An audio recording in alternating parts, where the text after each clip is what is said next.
नमस्कार दोस्तों, मेरा नाम देवाशीष घोष है। मैं कोलकाता का रहने वाला हूँ।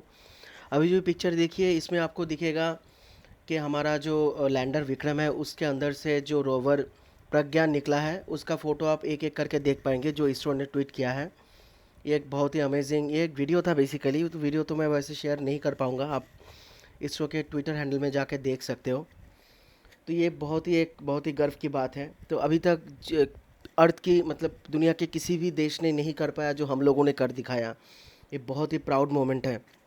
अभी आपको बताता हूँ कि ये बेसिकली 14 डेज़ ही क्यों चल पाएगा, वो ज़्यादा क्यों नहीं। बेसिकली देखिए, जहाँ पे साउथ पोल के बहुत नज़दीक, साउथ पोल के जहाँ पे ये लैंड किया है, वहाँ पे एक्चुअली हमारा जैसे 12 घंटा आप कह सकते हो दिन रहता है, 12 घंटा रात रहता है। तो ये 12 घंटे का दिन वो मून के टाइम पे वो 14 दिन हो जाता है। वहाँ पे सनलाइट जितना भी जाता है वो 14 डेज़ तक रहता है।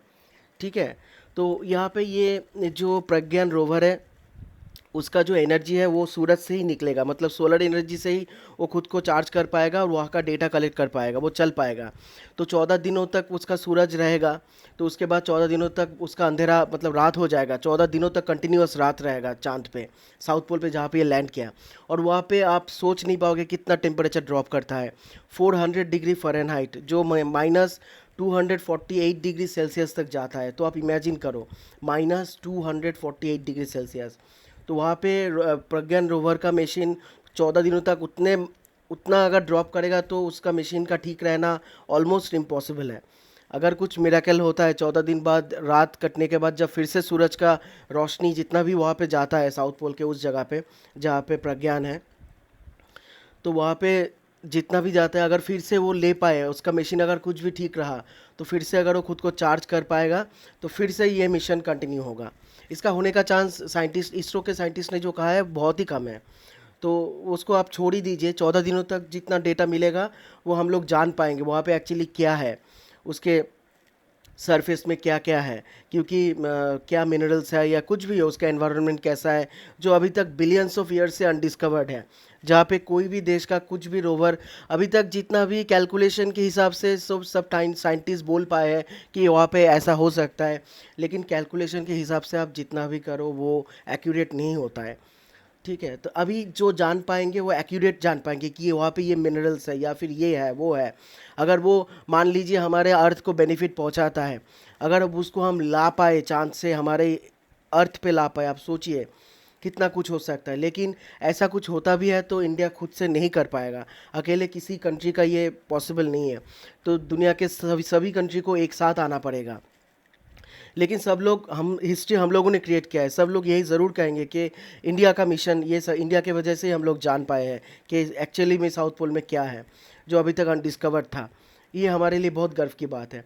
फिर उस हिसाब से उस सबको सब कंट्री उसके हिसाब से लेंगे। वहाँ पे अगर कुछ भी मिलता है जो हमारे अर्थ के लिए बेनिफिटेड होगा, तो वहाँ पे हम कुछ मिशन ऐसा प्लान करके, बहुत बड़ा मिशन होगा, कई हज़ार करोड़ रुपए खर्च होगा, सब कंट्री आगे आएंगे, सब वहाँ से फिर जाके चांद के साउथ पोल से वो लेके धरती पे वापस आ पाएंगे। ऐसा मैं बोल रहा हूँ, आई डोंट नो वहाँ पे क्या होगा, अभी तक तो कुछ आया नहीं। अभी तक वो घूम रहा है। अब देखिए ये पिक्चर आहिस्ता आहिस्ता आगे जा रहा है। हमारा जो प्रज्ञान रोवर है, ये बहुत ही अमेजिंग है। मतलब ये एक जो कैमरा उसके बॉडी पे लगा हुआ है, आपका विक्रम के लैंडर पे, उसी से ये फ़ोटो लिया गया है। और एक मज़ेदार आपको बता दूं कि जुलाई 22 2019 में जो हमारा चंद्रयान 2 का मिशन हुआ था, तो कह सकते हो कि फेल्यूर था। बिकॉज वो जब लैंड करने वाला था हमारा विक्रम, उस टाइम पे भी विक्रम लैंडर ही था, सिर्फ 400 मीटर के दूरी पे था। आप सोचिए, मून के सरफेस से सिर्फ 400 मीटर के दूरी पे था।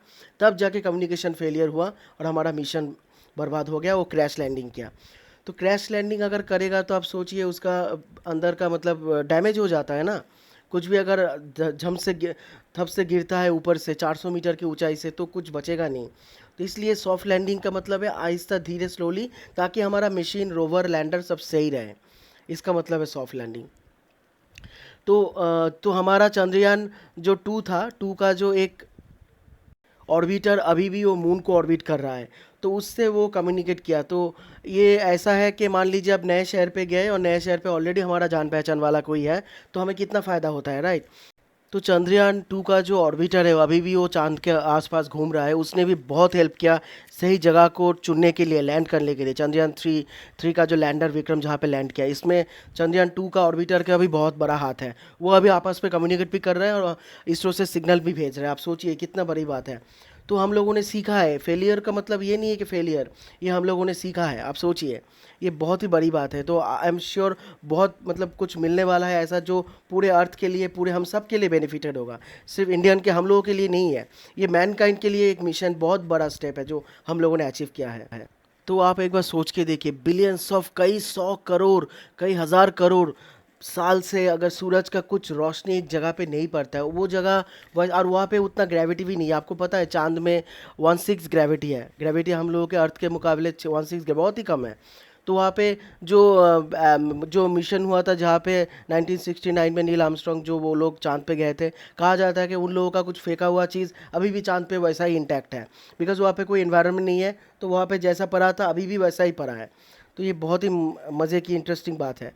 तो अब बहुत कुछ मिल सकता है जो हम लोगों के लिए बेनिफिशियल होगा, बेनिफिटेड होगा पूरे मानव जाति के लिए। फिर सब कंट्री आगे आएंगे, एक साथ मिलकर कुछ करेंगे जिससे सबका फ़ायदा होगा। तो बस मुझे ये इन्फॉर्मेशन आप लोगों तक पहुंचाना था। आई होप आप लोगों को अच्छा लगा होगा। तो बने रहिए इस तरह से, मेरे साथ सपोर्ट कीजिए। तो आगे भी तो न्यूज़ आएगा कि उन एक्चुअली में क्या इन्फॉर्मेशन, क्या डेटा मिला है, क्या मिनरल अगर है भी तो किस तरह का है, एनवायरनमेंट कैसा है, हवा का प्रेशर कैसा है। हवा फिर भी नहीं है, जो भी है मिनिमम, मतलब कॉलोनी बसाने के लायक है भी नहीं। अगर हम चाहे कुछ साल पहले में, कुछ साल बाद में भी 20 30 40 50, तो जो भी हो, लेट्स फाइंड आउट क्या होता है। थैंक यू सो मच, बने रहिए मेरे साथ। बाय बाय, मिलते हैं अगले वीडियो में। जय हिंद, वंदे मातरम।